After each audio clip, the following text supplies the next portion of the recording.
Turki bisa berubah dari negara sekuler ekstrem menjadi negara Islami. Kebalikan Indonesia selama 10 tahun kemarin oleh Mr. Mulyono dari Islam menjadi sekuler. Jadi kebalikan Turki di Indonesia ini. Tapi alhamdulillah Allah gagalkan, Pak. Sehingga sekulernya belum kafah. Kalau Bapak Ibu lihat sendiri kan, bagaimana rezim Mulyono itu agama jadi musuh negara. Itu sudah sampai Menteri Pendidikan Pak Nadiem Makarim itu sampai ketika melonceng roadmap pendidikan nasional 2020-2035 sudah tidak ada lagi agama. Bahkan sampai Ketua Dewan Pembinaan Ideologi Pancasila minta kepada umat Islam se-Indonesia, ya kan, itu untuk meninggalkan Al-Quran dan hadis. Sampai seperti itu loh, Pak. Sehingga 10 tahun ini kehancuran dalam kehidupan berbangsa dan bernegara ini hancur. Kenapa? Karena itulah syarat yang diminta oleh Amerika. Ingin menjadikan 10 tahun ingin menjadikan Indonesia menjadi sebuah negara sekuler. Kalau berhasil jadi sekuler kafah, itu teori politiknya kebangkitan komunis akan terjadi di Indonesia. Tapi wa makar Allah wallahu khairul makirin. Mereka membuat makar, tapi Allah membalas makar mereka, dan Allah sebaik-baik pembuat makar. Akhirnya nggak jadi 3 periode, nggak jadi 3 periode.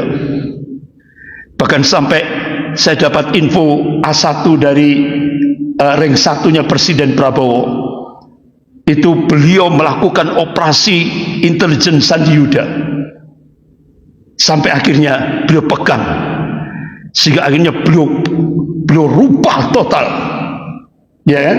Gebrakannya luar biasa itu Presiden Prabowo. Gebrakan pertama, beliau bubarkan tim kerja undang-undang Omnibus Law. Akhirnya buruh-buruh se-Indonesia sujud syukur. Gebrakan yang kedua dari Presiden Prabowo, hutang-hutang petani dan nelayan seluruh Indonesia dihapuskan. Kemudian gebrakan yang ketiga yang cukup mengagetkan, 300 jenderal yang selama ini diternak oleh Mr. Mulyono langsung didel, dicopot non-job. Luar biasa. Bahkan dulu jenderal yang benar-benar harum namanya dan benar-benar terintegritas, yaitu Jenderal Kunto, itu kan pernah memberikan statement, saya akan habisi PKI sampai seakar-akarnya. 1 minggu setelah itu langsung didel oleh Mr. Mulyono. Nah sekarang Jenderal Kunto diangkat setinggi-tingginya loh oleh Presiden Prabowo. Beliau langsung diberi jawaban Pangkolgap Wilhan untuk menghadapi Cina di wilayah Natuna. Lebih tinggi Pak jabatannya, dan mungkin diprediksi beliau calon Panglima TNI, ya kan? Kemudian gebrakan yang selanjutnya, Bapak-bapak, Ibu-ibu yang dimuliakan Allah, luar biasa. Beliau langsung merespon peristiwa PIK, gitu kan? PIK 2 langsung ditutup, dan itu benar-benar kebijakan Pak Prabowo. Bahkan banyak sekali yang insya Allah, tapi beliau sudah menyampaikan, saya siap dicaci maki. Jangan lihat 100 hari, jangan. Saya masih melakukan operasi intelijen Sandi Yuda. Makanya kenapa kok Pak Prabowo masih jadi presiden, kok masih tindak ke Solo, ya kan? Itu operasi intelijen Sandi Yuda. Mengapa Presiden Prabowo ke Cina kok meneruskan Mulyono? Itu ternyata Pak, saya dapatkan A1 dari ring satunya Presiden Prabowo. Saya dipanggil ke Jakarta 11 Desember. Ya Allah, beliau mengatakan, Ustaz, ternyata selama 10 tahun rezim Mulyono ini benar-benar melemahkan TNI. sehingga hanya kekuatan TNI langsung ambrol mulai ranking 3 di bawah 20, bahkan anjlok terus. Padahal dulu TNI itu ranking 3 kekuatan dunia. Nah, alhamdulillah setelah itu akhirnya Presiden Prabowo cek Indonesia punya berapa pesawat tempur generasi 5? Punya 1. Dalam 10 tahun itu cuma punya 1. Sementara Cina punya berapa, Pak? 300. Cina punya 300. Sehingga akhirnya kita jangan pakai okol, harus pakai otak strategi. Nah, kalau Cina nyerbu Indonesia 300 pesawat tempur generasi kelima itu ya hancur remuk Indonesia, Pak. Akhirnya Presiden Prabowo ke Cina itu sebagai strategi. Tapi Masya Allah, setelah Prabowo pulang itu kan diawe-awe oleh Donald Trump.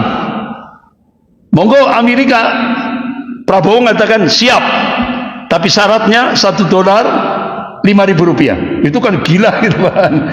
Artinya Prabowo menyatakan masih menunjukkan Indonesia punya jati diri, punya wibawa gitu. Ya kan, sampai sekarang ya mikir Donald Trump itu. Apalagi sekarang sudah mulai hancur ya kan, nggak mungkin gitu.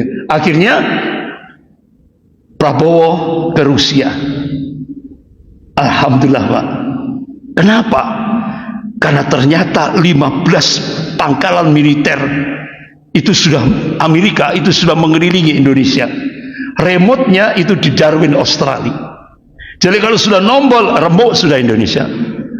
Sementara markas militer Cina itu ada di Natuna. Makanya kenapa Cina berambisi lewat Tommy Winata untuk merebut Pulau Rempang Galang.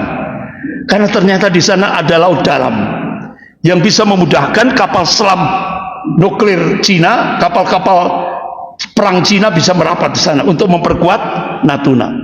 Alhamdulillah, lobi Presiden Indonesia Pak Prabowo berhasil. Akhirnya Rusia Vladimir Putin menggerakkan kapal nuklir tercanggih bergerak menuju Indonesia untuk mengimbangi Amerika dan Cina. Bahkan Angkatan Laut Indonesia latihan bersama dengan Angkatan Laut Rusia. Ini, Pak. Tapi kan tidak pernah masuk koran. Ya kan? Bahkan Presiden Prabowo sebelum pelantikan sampai hari ini itu sudah 9 kali diundang khusus oleh Presiden Turki Tayyip Erdogan. Kan tidak pernah masuk koran. Itu ternyata saya dapat info A1 dari ring satunya Presiden. Ustadz, alhamdulillah Indonesia sudah diberi hak untuk membangun drone tercanggih milik Turki untuk dikembangkan di Indonesia, dan itu sudah dilaksanakan di Bandung. Bahkan ke depan Turki dan Indonesia akan membangun persenjataan militer sendiri untuk yaitu membangun kekuatan militer Indonesia. Nah ini Bapak Ibu yang dimuliakan Allah, dan harapan ulama sedunia untuk Indonesia benar-benar nyata ini, Pak. Ini ada istimewa ulama seluruh dunia di Timur Tengah. Semua berdoa, ya Allah, jadikan awal kebangkitan Islam dunia berawal dari Indonesia. Artinya pemantik awal kebangkitan Islam global berawal dari Indonesia. Bahkan Syekh Dr. Abu Bakar Al-Wabidah, Wakil Ketua Rabita Ulama Palestina, juga menyatakan insya Allah berdasarkan nas-nas syar'i Allah akan munculkan pemantik awal kebangkitan Islam global dari arah timur, yaitu Indonesia. Ini makanya benar-benar.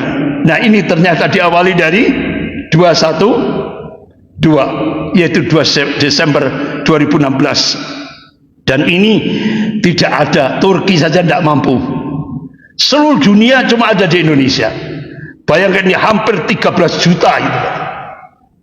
Kumpul 2 Desember 212 itu 2 Desember itu mulai dari Monas, Bundaran HI, Bapak lihat sendiri itu, sampai terus itu kan.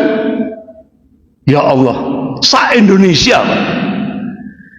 Allah bangkitkan. Inilah yang terjadi. Jadi insya Allah mudah-mudahan sebagai penutup, insya Allah harapan ulama benar-benar apa yang diharapkan ulama, mudah-mudahan Indonesia menjadi pemantik awal kebangkitan Islam global dikabulkan oleh Allah Subhanahu wa taala. Amin ya rabbal alamin. Materi kita yang bagian kedua sudah tamat, sudah selesai. Jadi kita ke depan materi-materi yang lain.